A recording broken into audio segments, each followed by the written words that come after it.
My name's Jake, and for the longest time, I thought I had the kind of love story people dream about. I truly believed I had found the woman I'd spend forever with, Lauren. She wasn't just my girlfriend. I saw her as my future. From the first time we crossed paths, everything seemed to fall perfectly into place. Thank you for subscribing to the channel. If you haven't done so yet, please click the subscribe button. Do not forget to comment and like the video. We met at a wedding, mutual friends tying the knot. I was there to support the groom. She was there for the bride. One moment, I was just enjoying the celebration, and the next, I was deep in conversation with the most stunning woman in the room. By the time the night ended, we had exchanged numbers, and that was where it all began. At first, it was light and casual, just a few messages here and there. But before long, it became an everyday thing. Good morning texts, late night calls, little check-ins throughout the day. Before I even realized it, Lauren had become part of my daily life. It felt natural, effortless. Then came the big moment. I finally asked her to be mine. I still remember how she teased me, made me wait, acted unsure. Back then, I thought she was just being thoughtful, taking her time to make the right decision. I saw that hesitation as maturity, as wisdom. Looking back now, I wonder if I should have seen it for what it really was. But at the time, I didn't question a thing. I gave her my all, my time, my affection, my loyalty. If she needed me, I was there. If she had a problem, I did whatever I could to fix it. If she wanted something, I made sure she got it. I introduced her to my family, and they welcomed her without hesitation. My parents treated her like one of their own. My siblings adored her. She could walk into my home anytime, no questions asked. It wasn't just my family, either. I made an effort with hers, too. I didn't just love Lauren, I cared about the people she cared about. If her parents needed a hand, I was there. If her siblings needed anything, I made sure they got it. I wasn't just dating her, I was building something with her. I was investing in us, in a future together. To me, it was only a matter of time before I'd get down on one knee and make it official. But from the start, my friends weren't exactly on board with Lauren. They never outright said it at first, but I could tell they had their doubts. And it wasn't just one or two of them, it was all of them. They thought she was too unpredictable, too wild. In their words, she was too much woman for someone like me. See, I've always been the quiet, steady type. But Lauren? She was loud, full of energy, always the center of attention. My friends didn't trust that. They said she was the kind of person who needed excitement, who craved a little chaos to keep things interesting. And I wasn't built for chaos. They didn't sugarcoat their opinions, either. She's playing you, they'd say, shaking their heads. You're acting like a fool for her. Every time we got together, someone found a way to bring her up, and not in a good way. They'd tell me I was blind, that I was letting her control me without even realizing it. But I didn't listen. I'd just brush it off, laugh, and tell them they were wrong. You don't know her like I do, I'd say.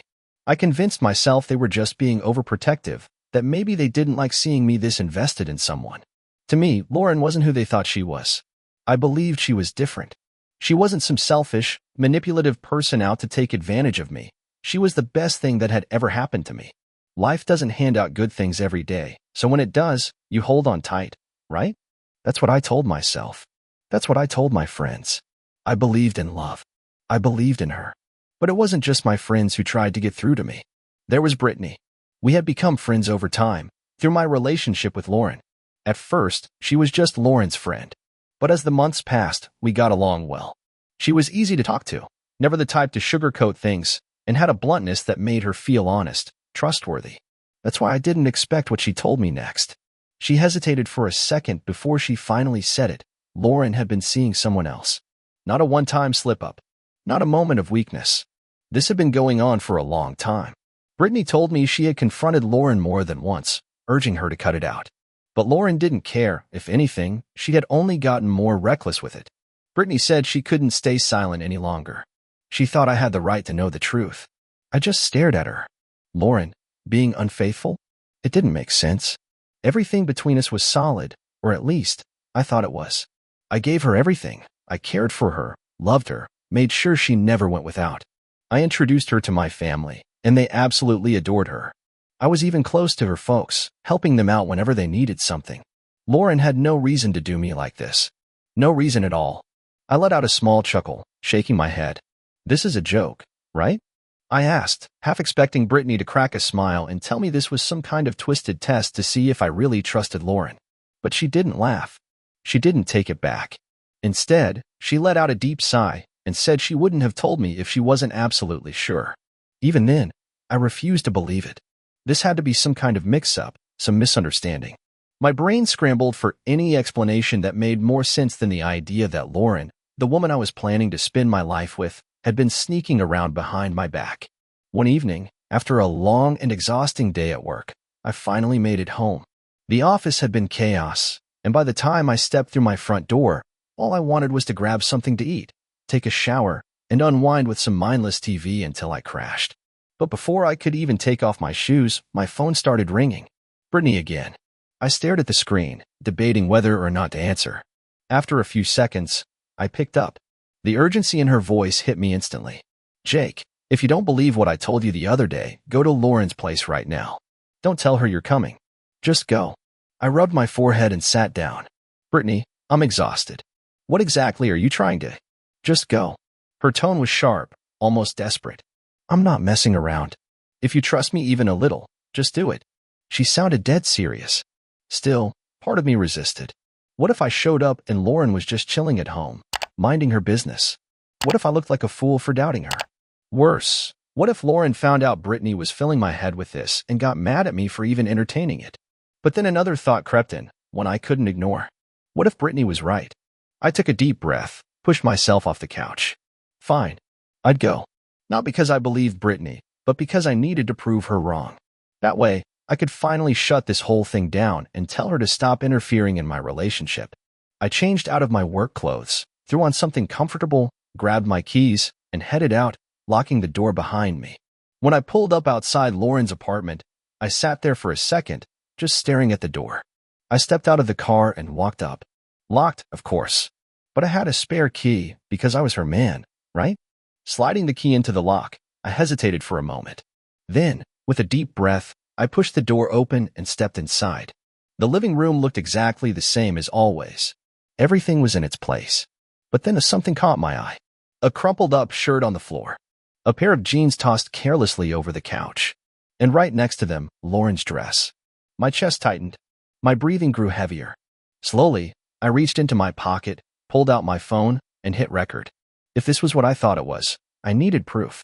I took a few quiet steps forward and looked into the bedroom. There she was, tangled up in the sheets. And with her, another man. He was tall, solid, built bigger than me. His hands gripped her waist, her arms draped around his neck. They were completely lost in each other, so caught up that they didn't even notice me standing there. I should have yelled, should have said something. But all I did was stand there, recording, watching, feeling nothing but cold, hollow disbelief. When I had seen enough, I stopped the video, slipped my phone back into my pocket, and cleared my throat. The reaction was instant. Lauren gasped, scrambling to cover herself with the sheets, her eyes going wide with panic. The guy turned his head slowly, his face blank. He didn't even look guilty, just surprised that he hadn't noticed me sooner. For a moment, I couldn't find the words. But when I finally did, I asked the only thing that mattered. Why? Lauren hesitated. Her mouth opened, like she was about to make something up. But then something shifted. She lifted her chin, met my eyes, and in a steady voice, she said it. "I'm sorry, Jake, but I needed a real man. You're nice, but too soft." Those words cut deep. But instead of reacting, I just smiled. Without saying a word, I turned, walked over to her purse, and reached inside for the spare key I had to her place. I took it back, slid it into my pocket, and walked out. No argument, no last words. I figured my friends would back me up, maybe offer some support. But the second I told them what had happened, they didn't even hesitate. They just burst out laughing, like I had just told them the funniest joke in the world. I sat there in silence, waiting for anyone to say, "Man, that's messed up. You didn't deserve that." But that moment never came. Instead, one of them slapped my shoulder, still chuckling. "She's right, bro. You let her walk all over you." Another one smirked and nodded. "You treated her like a queen, but she wanted a king, not a servant." I blinked, trying to process what I was hearing. They weren't consoling me. They were agreeing with her. They weren't shocked that I had been betrayed. They were telling me I had brought it on myself. And the worst part? They were right. They had warned me, and I ignored them. I had been chasing a fantasy. I couldn't even argue. What was the point? Eventually, I just got up and left. When I got home, I locked the door, grabbed the nearest bottle, and sat down. At first, I just wanted to take the edge off, just a couple of drinks to quiet my thoughts. But one sip turned into another, then another. Before I knew it, I was drowning in a sea of liquor and self-loathing. With every drink, my anger grew. If she wanted to play dirty, I'd show her what it felt like to be exposed. I grabbed my phone. Notifications lit up the screen, texts, missed calls, but I ignored them. Instead, I opened my gallery, scrolled to the video, and without thinking twice, I posted it. I sent it to every group chat we were both in. Then, I typed out a message. Be careful who you trust with your heart. Some people will shatter it and still tell you you're not enough. And I hit send. Almost immediately, my phone exploded with activity. One notification, then another, then a flood. Calls, texts, voice notes, all pouring in at once. People I hadn't heard from in months. Even some of Lauren's closest friends. They were all seeing it. I let it all go to voicemail. I didn't care what they had to say. The damage was done. I took another swig, feeling the burn as it went down, then set the bottle beside me. My head felt heavy. My body sank deeper into the couch. The sound of my phone buzzing faded into background noise, just static, meaningless. My vision blurred. My breath slowed. And before I even realized it, everything went dark. The next morning felt eerily quiet. But when I checked my phone, that was a different story. 32 missed calls.